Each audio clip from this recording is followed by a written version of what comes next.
Hello my boys, good morning. So GGG reveal patch 0.3 on stream, and in this video I will explain the biggest changes that will happen with visual exemplification, so it's sexier and easier for you. So let's get started. First of all, we will no longer have the cruel difficulty anymore. We will have Act 1, 2, 3. They will add Act 4, which is a lot of fun. Also, the progression is not linear. You can do it in any order you desire. And after you're done with Act 4, you'll have some mini acts that will get you to the end game. So no longer you'll have to repeat Act 1 and 2 on 3, because it was very boring for a lot of people. You get Act 4. After Act 4 we will have some mini acts with a little story on top, and that will get you to the end game, and this will be less boring. Another big change is regarding the dodge roll mechanic. After you dodge roll, you will have a sprint debuff that will give you a lot of movement speed, and this will help you traverse areas faster. GGG is listening, so they've seen players complaining that they move very slow, and they say, okay boys, we're gonna make the characters move faster. So after you dodge roll, you will have a sprint debuff that will help you move very fast, which is useful. It's useful. It will help with the mobility of the characters. Even in patch 0.2, GGG was listening and they added some runes for the boots that grant movement speed. The idea is that they listen, and you will see that in 1 year this game will be way better than what you see today. So yeah, this is a big thing. After you dodge roll, you will have a sprint debuff that will give you a lot of movement speed. Great change here. Another fantastic change revolves the support gems. You're no longer limited to one support gem per skill. Yeah, you can use as many support gems as you want. Let me demonstrate. So for example, you want to use martial tempo that gives you more attack speed. You can use it for multiple skills. You're no longer limited to one support gem per skill. This is a great change. Will give more flexibility to the builds that we play. I love it. The support gems will also have tiers. You'll have tier 1 support, tier 2 and tier 3. Based on the tiers, they will have more potency, and on tier 3 they will also have special effects. So for some builds, for example, you want to stick with tier 2, and this gives even more customization, which is a direction that I enjoy. So this you need to understand. The support gems will have tiers, tier 1, tier 2, tier 3, not all, some of them. They also added some special support gems that will only drop in certain boss fights. Yeah, look at them as awakened gems in Path of Exile 1, something like that. Yeah, this special. We will see how it goes, but you need to understand some of these supports will be very powerful, but they drop from certain boss fights. On top of this, they reward a lot of skill gems. For example, they ruined my Ancestral Warrior Totem build. Now it requires endurance charges in order to summon the Ancestral Warrior Totems, which can suck, my boys. Which can suck. I will see how it goes. Maybe, you know, generating endurance charges will be consistent from the end game. I need to do my test in the next league and tell you. But what I can say right now, that my Totem Master build will be with Shockwave Totems, most likely. So I will revert from Ancestral Warrior Totems to Shockwave Totems, just like I did in patch 0.1 because of these changes. A lot of these skill gems were changed, and you can see them all in the patch notes. So if we go here, here are the patch notes changes, and you can just put, I mean, you put the skill that you're interested in, and it will tell you the changes. Shockwave Totem, here. There are multiple changes. You need to understand they did a lot of balancing for the gems. You will read them in the patch notes. My boys, another big change that GGG did regards the skill tree system. So here they added more than 100 extra passive nodes. We're waiting for GGG to reveal it, and this can give more flexibility to the builds, which is nice. Also, they want to encourage so people use less attribute nodes like this, which is good because we want to invest into unique effects. We will see how it goes. So now we're waiting for GGG to reveal the skill tree and plan our next builds. So these ones that we have here, most likely 95% will stay, but they added new ones. This is pretty much it. So the skill tree will be more complex and will feel a little less boring.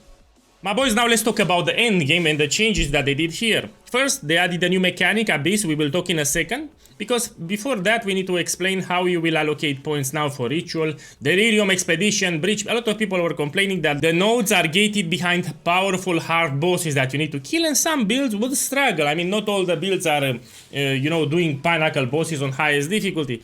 So what GGG did here? The first node, major node that you will allocate, it will be easy to acquire.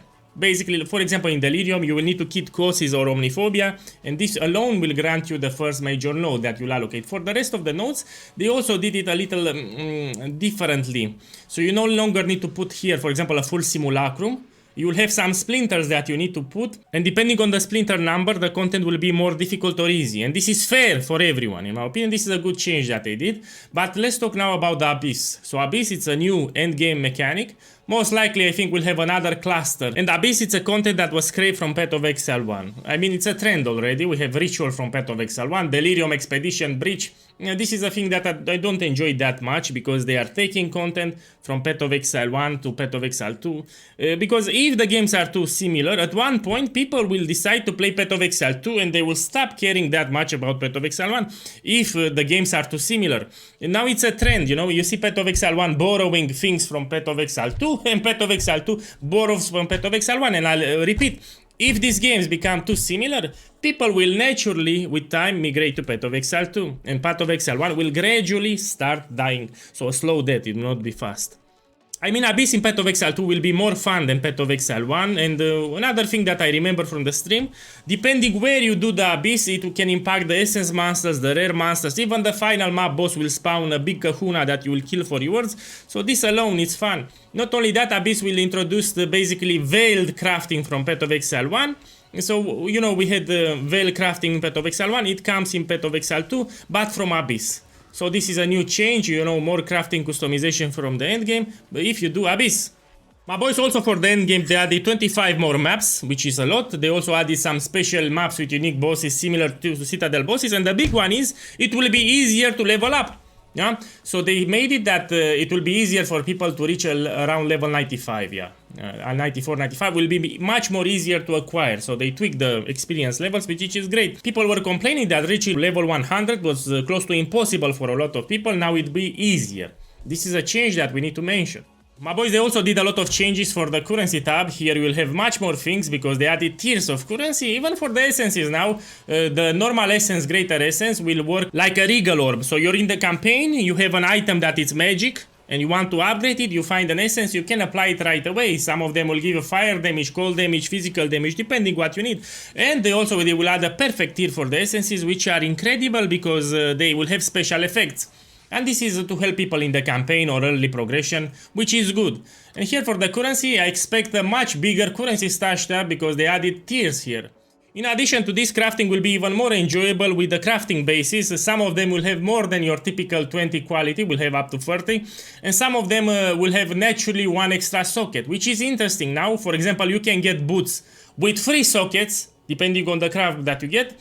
Yeah, so no longer you're limited to 2 sockets for the gloves, boots, helmet. And now you can get with 3 sockets, which is great. So you find a base with 2 sockets, you put a valor, you'll get 3.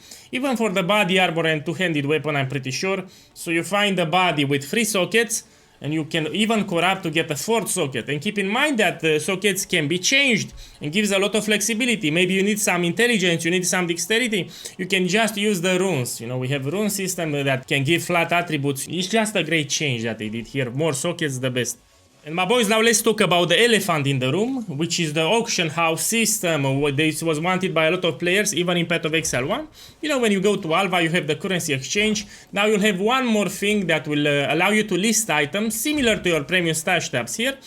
And yeah, and even if you're offline, you can sell items to other players and other players can buy items from you. This is a great change. The only big thing that you need to understand is that it will require gold. The auction house system that we have now in Path of Exile 2, it will migrate possibly in the next league in Path of Exile 1. This is great because people complained a lot that they have limited time to play and they want to sell their items and they were not happy. Now you can sell items even though you're watching a pornographic movie or you're sleeping, which is great from GGG. Another thing, they added some supporter packs. 2 microtransactions grabbed my attention. This is the first one that will identify items for you. So as you know, you go to Doriani and you have here identify items. Yeah, let me demonstrate. So you need to do 2 clicks. Basically, this guy will save you some clicks. And not only that, you have him also in Path of Exile 1. So let me find something here that needs identification. Anywhere you are in the hideout, you just can click this crap. 1 item identified. Depends how much items you have from the map. It will identify for you with 1 click. You want to put this guy maybe closer to the stash tab. What's incredible about this, you also have access to him in Path of Exile 1. Yeah, and Helena from Path of Exile 1 will identify items similar to Doriani. The problem is you need first to click on Doriani, then identify items. So this will save you 1 click in my opinion, it's a tiny quality of life. Another MTX that I like, they added a new map device, but that's expensive, I won't pay for it. It's similar to the timekeeper map device, will add a timer for your maps, and also give you some kill counters. It's useful in my opinion. These two are the best microtransactions. So I always say a microtransaction is successful in Path of Exile 1 if it gives you slight utility or slight advantages over the others. And this gives you slight utility, also looks quite good, you know, reminds me of myself when I'm chill.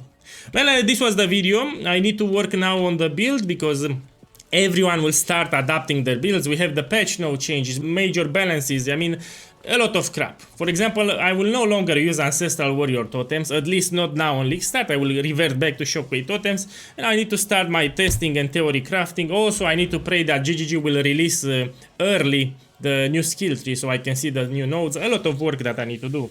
Man, my boys, I hope you have a great day and see you when the patch goes live. Good luck.